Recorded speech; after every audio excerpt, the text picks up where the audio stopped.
الحمد لله. الحمد لله الذي كتب على أهل هذه الدار الفناء. أحمده سبحانه. كل شيء حالك إلا وجهه فله البقاء. أشهد أن لا إله إلا الله وحده لا شريك له ذو العزة والكبرياء، وأشهد أن محمدًا عبده ورسوله نبي الحنفاء، صلى الله عليه وعلى آله وأصحابه الأتقياء، وسلم تسليمًا مزيدًا إلى يوم الجزاء. يا رب صل على النبي محمد ما صبحت فوق السماء الأنجم، ما احمر خد الأقوان على الندى، ما حام حوله ما هرامك مسلم. اللهم صل وسلم وبارك على هذا النبي الكريم. أما بعد، أيها الإخوة المؤمنون، إنها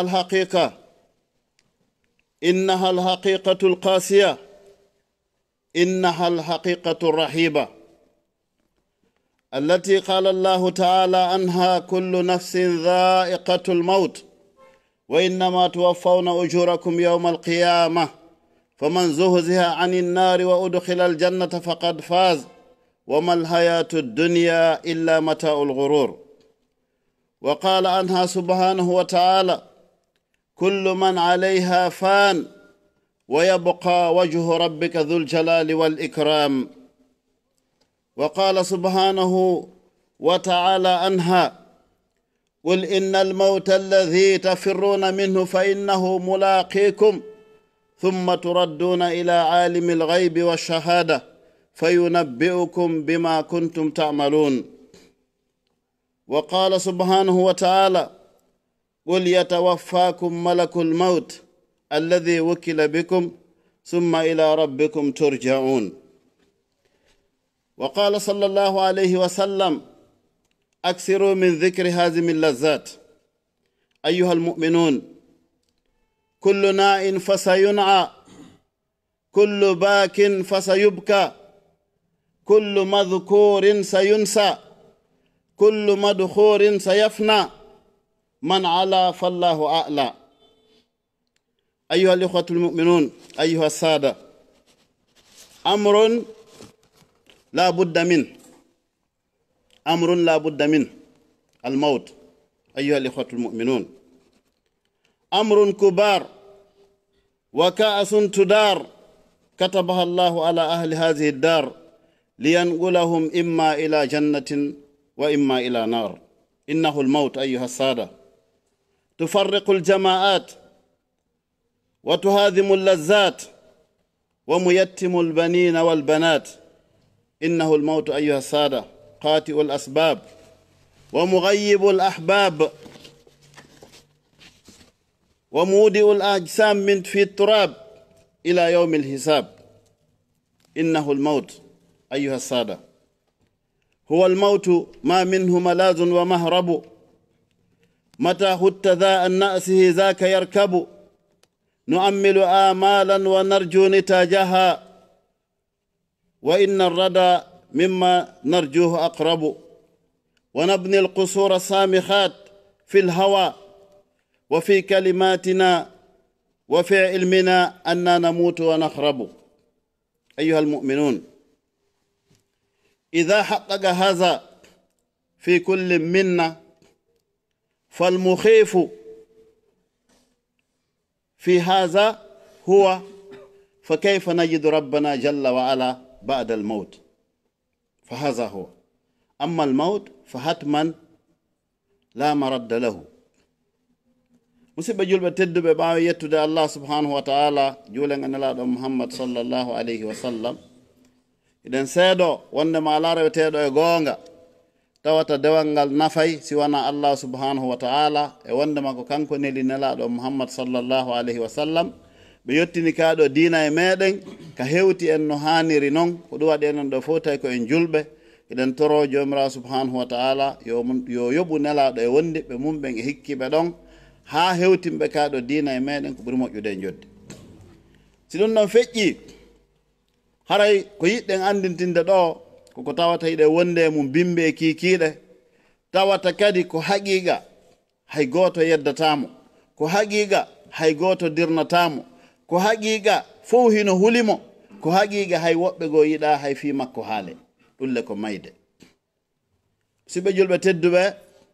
wallahi ayeji arɗe ɗen fi mayde ko ayeje hulɓiniɗe, tawi kadi hiɗe laaɓi poyi ɗe mara ton hay hunde fayda ko sarhete, hino laaɓi poyi. jomirawo subhanahu wa taala o daali wondema kullu nafsin dha'iqatul maut, wonki fof mettoto mayde. wandi himo wawno addude ibara goo ñaamay ma yaray, kono ko wiyete azawq ko ça veut dire rewɗo wo mettoto, mo kala hendoto ko mum ko. kullu nafsin dha'iqatul maut, mo kala hendoto mayde munden hettoyo golleji mon ɗi ñande darngal. ko hombo woni malaɗo? ko kala nden ñande gañiɗo daɗi hetti diplôme o yehi aljanna, oɗo malama. jomirawo subhanahu wa taala o daali kullu man alayha fan, kala ko woni e hoore leydi ndi lannay. no gasa ɓay si wolama fi mayde koko mari wonki tun mayata, kono si innama kullu man alayha fan ko gonga man on ko lil aqil, kono ko kala dendangal ko woni e hoore leydi ndi fab fi mum lannay wonta haba an mansura. jomirawo subhanahu wa taala o daali yeetoɓe ya muhammad, nde mayde nde dogoton, innal mawta alladhi tafirruna min fa innahu mulaqikum, on fottay e mayre, on fottay. no gasa goɗɗo wiya awa joni mi yiltitora e ɓaawo, hinde arde kadi ɓaawo. jomirawo daali aynama takunu yudrikkumul maut, nokku fof ka won ɗon maynden nde hewtito ton. al idrak ko iwtirgol ɓaawo, wiya on tigi katab. no jeeya mum hiɗen andi annan Musa ko fokkiti dogugol ka maayo, jomirawo wimo la takhaf wata hulu, la takhaf idrakan, a hula hiɗa hewtita, a wataki hewtitede. donc hollirgol wonde idrak ko witirgol ɓaawo, wiya on tigi katab. aynama takunu yudrikkumul maut walaw kuntum fi burujin musayyada, kala ka wawɗo wonde ka towi e yii ƴawɓe ɗo e avion maayi nder ton. ra'ayna man mata fi ta'ira fi dakhili ta'ira wa ta'iratu tamshi, e yii pilote tigi hino maayi ka o jooɗi ɗon. pilote on tawi ɓay mayde nden hewti tawi ko ma o maaya. e yii imamujo hino hutubude o gaynaali ka o dari ɗon ko ɗon ki sorta, o yanni ɗon. e yii wonɗo e julnude ka o juulata ɗon, ka o julnata ɗon ki sorte ɗon. en yii waaliɗo ɗaani wallahi o ronki finde, ɗum no heewi. en yii monko baaɓe ɓe wonduɗen ɗo, iwɓe ɗo yehi ka meɗen fi vacance, tawa ɓe nodda par ce que ko ton ɓe maayoyta. ɓe yaha ɓe hewta ton ta ɓe artata, kamɓe ɓeygol maɓɓe ɓe yittidata, ɓe surre ton. ɗum fof en yii. donc ko ayomo duuɓi nogay an boobo tawo hiɗen reeni boobo hino mayde, mo duuɓi nogay hino mayde, mo duuɓi capantati ka o ɓuri hattinde ɗo wallahi himo mayde, mo capanɗe joyi hino mayde, mo capanɗe jeego kan on ko hewtuɗo ka nelaɗo maaki ɗon amaru ummatima bayna 60 wa 70, gurdam mofti an ko hakkunde capanɗe jeego e capanɗe jeeɗɗi, an hewɗo capanɗe jeego kan kala ko fawi yeeso ton ko gratuit. ɓana fiya ɓuri nelaɗo alayhi salatu wassalam ko duuɓi capanɗe jeego e tati ɓe wuuri. mo capanɗe jeeɗiɗi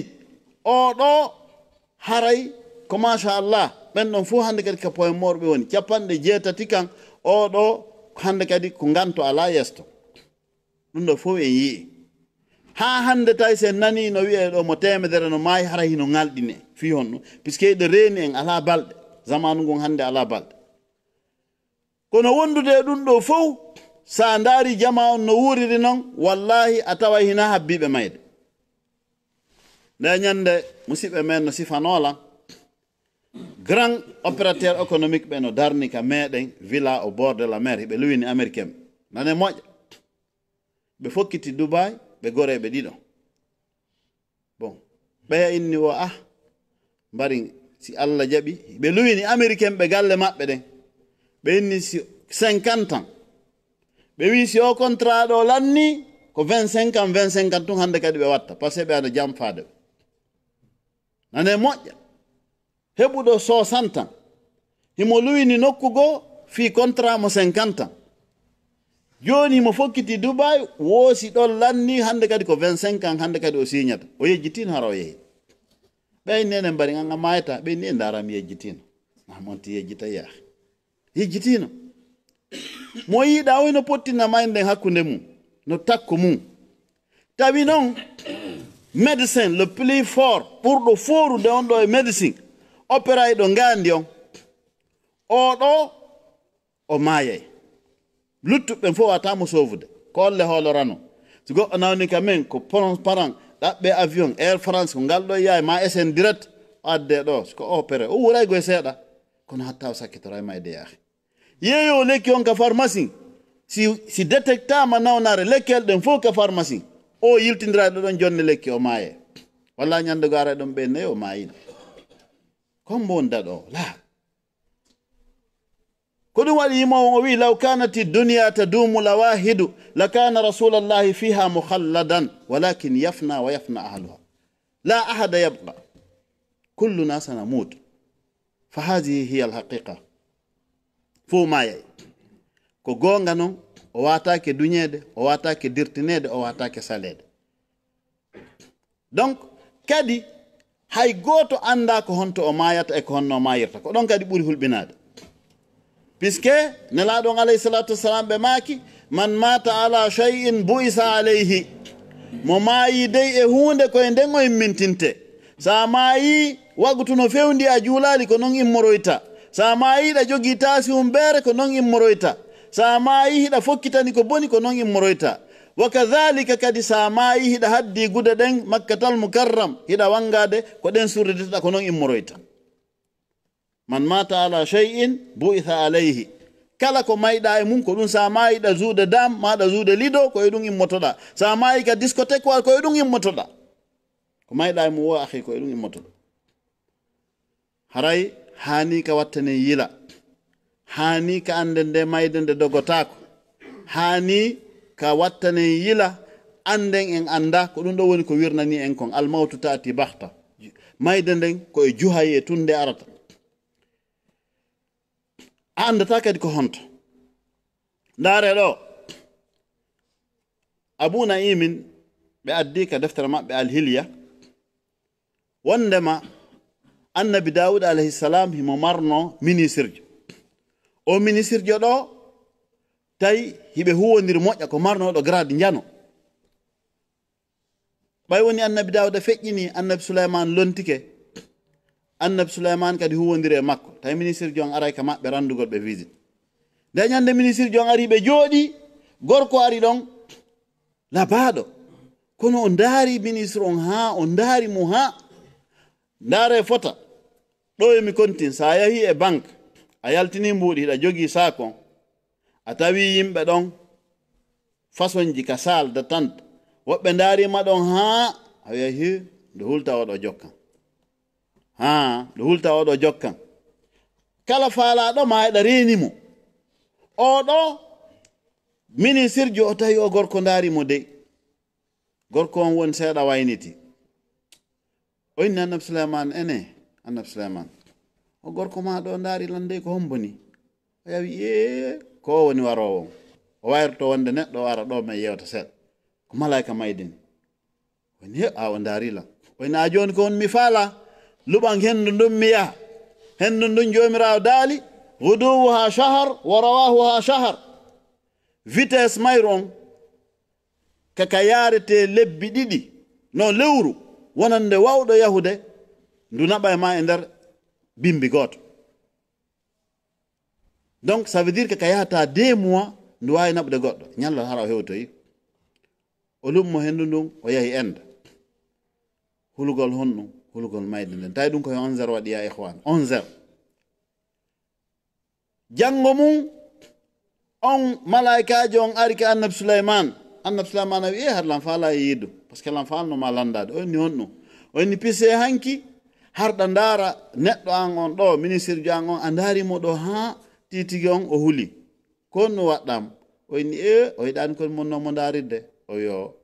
o wi puisque komi jonna waroygol mo ton ko inde ka fana joni noon hari 11h yoni miɗo andi le ko ton mi waroy tan ko jiɓimi har ko on no hewtiroyta ton ɓayle miɗo andi rendez-vous on tiltata nde ɗo yewtere hinde ardini ka deftere Abu Naimin fil Hilya e ko wana ɗum e defte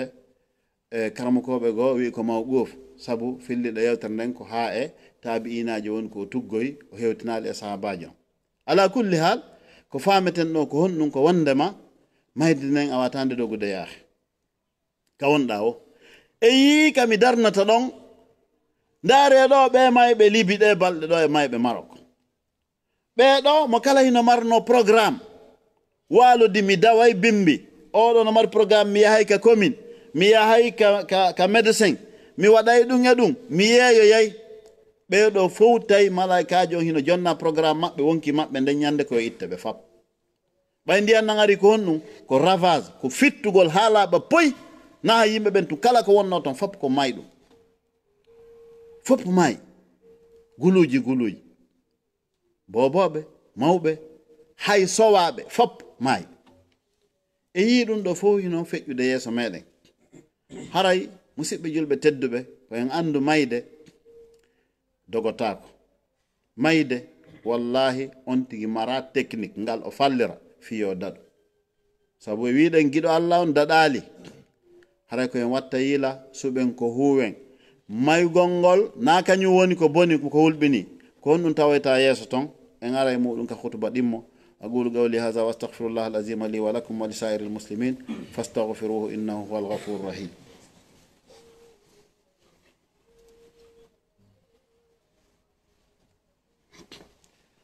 الحمد لله على إحسانه والشكر له على توفيقه وامتنانه وأشهد أن لا إله إلا الله وحده لا شريك له تعظيما لشانه وأشهد أن محمدا عبده ورسوله الداعي إلى رضوانه صلى الله عليه وعلى آله وأصحابه وإخوانه وخلانه أما بعد إخوة الإيمان الموت لا بد منه فأكثروا من ذكر هذه اللذات فإن ذلك يخفف عنكم ويقربكم إلى ربكم جل في علاه haray musidɓe julɓe tedduɓe ɗuɗɗinen anditugol fiinde mayde hay finana en piiji buy ɓattina en kadi Allah subhanahu wa taala puisque sa ay goɗɗo no reeva piiji goono ton ma no reeva jawgi goono ton wallahi o miijitaki o maaye sino enen ɗo he buy emen hannde wallahi no mari ko ñaama ha maaya few hara luttiri dewal Allah buy e meɗen wiimi surtout enen wonɓe Europe ɗo hay sa mara buy ka compte banque ma yaahi kon ɗamar no wuurira heege warta ɗo goɗɗo fi nawnare warta ɗo ko si balɗe ma lanni tu fof no développé wa kazalika wonɗo ka meɗen kadi taɓe Allah no yanñi fernde ɓeɗo kadi machallah donc to Allah okkore sifa ɗum wedditoɗa hata ko nde ɗeɗɗaɗa ha inna acce noon mi dara ko honno yandi mi fuɗɗo noon dewal ngal sa yi ibnu adama no nawni ya akhi ɓa pellet si a nawni tawi ko ɗum ɗo warayma wallahi si fo moɓodiri hara anda ande hewti ka mayata wodi piji siɗi muusima tun hara hiɗa andi ɗum ɗo accatama few donc yiya noon on tigi hande kadi no yurmin kino hino maapi yomi windu attestement yomi waɗu wasiye kawi mi accuɗon harno waɗɗon huula itta kadi no waɗane ɗiɗi no dirna tumma en nden ha ɗeɗɗe ko ɗum waɗi nokkeli buy subhanallah ayi ay nokkeli buy si patron maayi ma jooma hay sina patron famille on so maayi hara ɓe ngunde lancike ko ɗo asi ɓe wi mayde nden ko lancede jama on faami piiji buy no brancino e makko no wayma multiprise adduɗo courant ka julirɗo ɗo on si boni cenɗe buyɗa anto buy ñamiraynoɓe saabu makko ɓen ɗon fof ñifay buy naftoraynoɓe mo ɓen ɗon fof ñifay ɓe ngure lanco fi dondi ukkodire piire iɗen andi moko baɓe towɓe ka meɗen e jawdi wallahi hande ta ɓenguli maɓɓe ko ɓe acci hiwrodirta ɓiɓɓe maɓɓe hiwrodirta ɓen ɗon fi hon pise ɓen hino sendude ko mawɗon acci no yejjiti kañum maaye tawale ko naɓi waɗa kon naɓayɓe wallahi ko naɓi waɗa kon naɓayɓe awa haray musidɓe julɓe tedduɓe si goɗɗo no daɗayno sengo ka portoɓe ɓen ɗo patron jo créyuɗo iPhone on o daɗayno kono o may ko o jeune ɓa nawnarde nangimo médecin adnan fof moɓino ɓe wi o ɗo o no duwa wurde o en duwaka accude o maayo few kala gandal ko marɗen gueren taw o mayi fewdo ɗo few ha liten contre mayde nden fiita o mayi piseɗen besonni ko woni ka hoore makko kon kono yaahi nafano few wallahi ɓe gerno few tawi ma o maaya no wirɗen ni si médecin on ndu maayi kon mbo luttata médecin on ɓurɗo le professeur de l'université ka gandal médecine on jangete ɗon o maayi ko hombo luttata yaahi oɗo tawno ma o maaya awa haray hiɗen yarlina Fuuta Jallo fatunde khalifa meɗen on Alaji Mouhammad Bano hewtintinen ɗon kadi wano Alaji Alsayni Dalaba en ɓeɗo afan na Alaji Alsayni minen Alaji Ousmane Salluwa en ɓeɗo moko baaɓe ɓe andu ɗon ko dariɓe dartani Fuuta Jallo tambiti suusuɓe reedu wakkiliɓe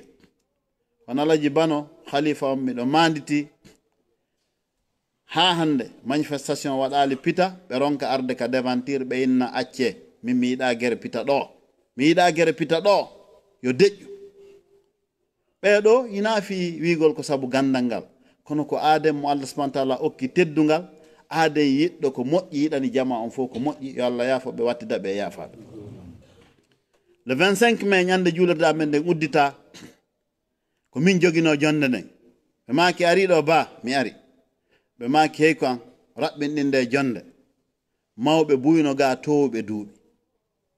kala ko waɗaɗo programme lamɓe wowlay o anilu fof jangon ɗo du'aji jangeteɗi mi wayno mi fokkiti nam khalifa Fuuta ɓe maki ala ko ɓeyde ɗo mi raɓɓinɗini jonde nde waynodira hande men nin sako ɗum waɗanano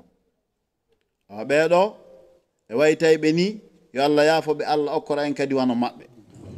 musidɓe julɓe tedduɓe haray si ibnu adama maayi ko landitteteɗo ko huwi kon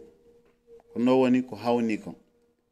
may gongol tun so tawno hara lanni harayno en mara probléme a wurde seeɗa sa maayi lanni kono a landitoyte imma ko aljanna